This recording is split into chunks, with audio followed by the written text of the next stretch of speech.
السلام عليكم. أهم الأخبار في خطوة وصفت بالخطيرة.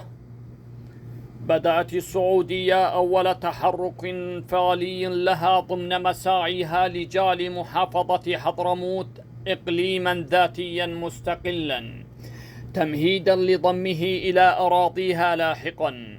وقالت مصادر أن السفير السعودي محمد آل جابر أبلغ محافظ حضرموت بن ماضي أنه سيتم ربط المحافظة بشبكة كهرباء سعودية، وأضافت أن عملية الربط ستكون من شارورة إلى حضرموت عقب نصب أعمدة لنقل الطاقة الكهربائية. وذكرت المصادر أن تاجرين حضرميين تعهدا بتوفير الأعمدة والكابلات.